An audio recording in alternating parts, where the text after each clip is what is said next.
Hi students, and welcome to this introduction to The Great Gatsby, our next novel study. So what is this book about? Well, it's about a lot of things. It's about, first of all, the growing pains of a society dealing with unprecedented wealth.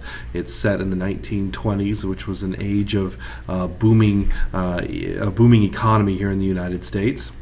It's also about the inevitable casualties of modernization and progress. There's always inevitable casualties anytime a society moves forward, and this is about some of the moral as well as human casualties of that progress. It's about an impossible love story between two people of different social classes, similar to the impossible love story of the Scarlet Letter, but this time we have people from different economic brackets.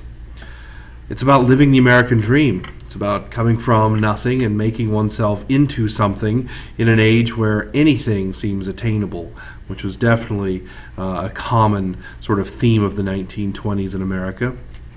And finally, this is a book that's about our infinite capacity for hope and our obsession with recreating the past.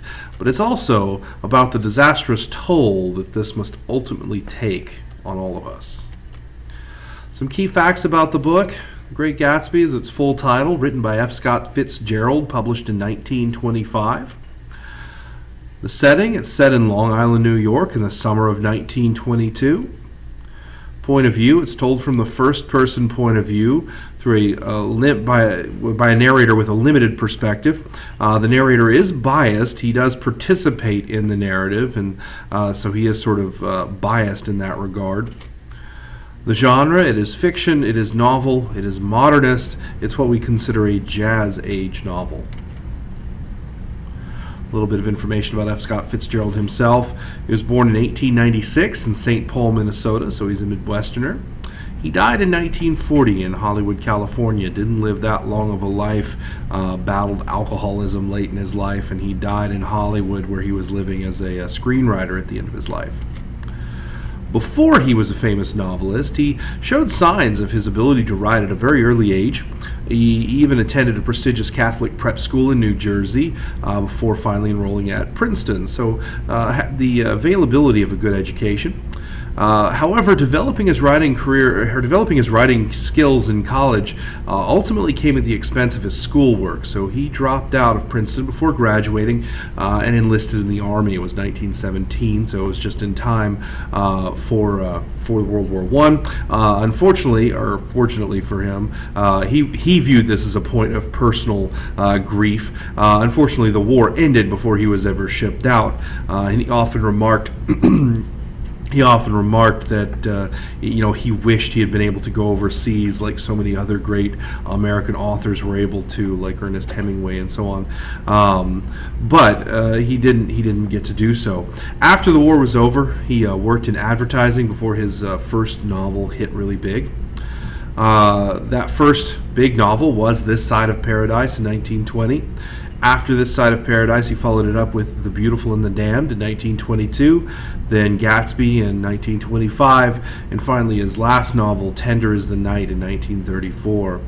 Fitzgerald also composed in his lifetime hundreds of short stories. He was very prolific as a writer.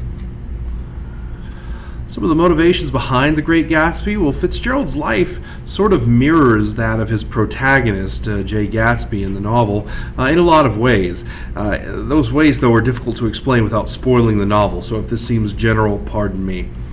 Fitzgerald came from an upper-middle-class family in the Midwest, kind of similar to what the narrator Nick Carraway comes from, but he, humbler beginnings than what he aspires to, like Jay Gatsby. Fitzgerald met a girl from a wealthy family named Zelda Sayer. He met her while he was stationed in Louisville, Kentucky. And so he met this wealthy girl while he himself was just a second lieutenant in the Army, and she could only marry him. She, who of course came from a wealthy background, could only marry him if he had money. So as soon as the war was over, that's why he went to work in advertising. Not really something he wanted to do, but he knew he needed to make enough money to marry Zelda. But once his first novel, This Side of Paradise, became a success, just a couple of years later, he did have enough money. It was a commercial success as well as a critical success, and so he had plenty of money, and the two were finally married. Another thing you need to know about Fitzgerald and the Great Gatsby is Fitzgerald really lived like the high society characters of his book. His novels made him famous as well as wealthy, and so he had the money to afford a rather lavish lifestyle. He certainly lived the overindulgence of the Roaring Twenties. He was able to live all over the globe, had multiple homes in the United States. And all of this made him, all the more poignant of a critic of this time of material excess in the 1920s. So keep that in mind, that this portrait he's painting, he has lived it. Yeah, the critical success of the novel. Fitzgerald was already a literary and public success by the time he wrote The Great Gatsby. Gatsby received acclaim when it was published in, 1925. But it wasn't until after Fitzgerald's death in the 1950s that the novel achieved its great status as this definitive work of American modernist literature and as one of the greatest American novels ever written.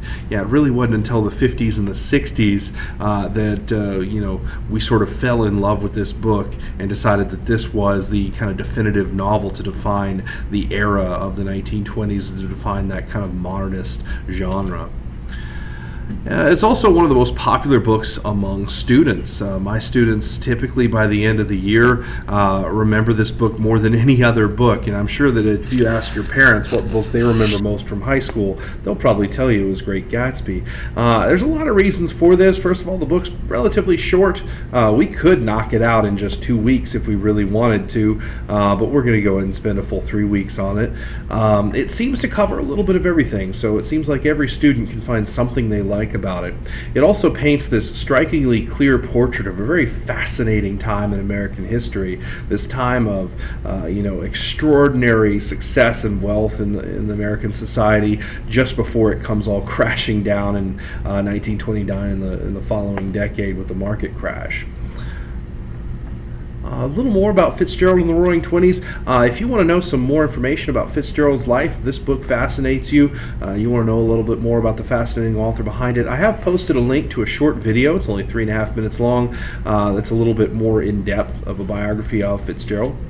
Also, if you have not studied this decade in your history classes, which we've kind of jumped the gun here a little bit because the book does take a little time to read, I don't know if any of our history classes here on campus have covered the 20s yet. If you want to know a little bit more about this time period, I've included a second optional video. It's one of those crash course videos made by John Green, so it's a lot of fun to watch, and it gets you kind of, it helps you better picture what's going on at the time period. All right, that's it for this introduction. Have fun reading, and I'll see you in class.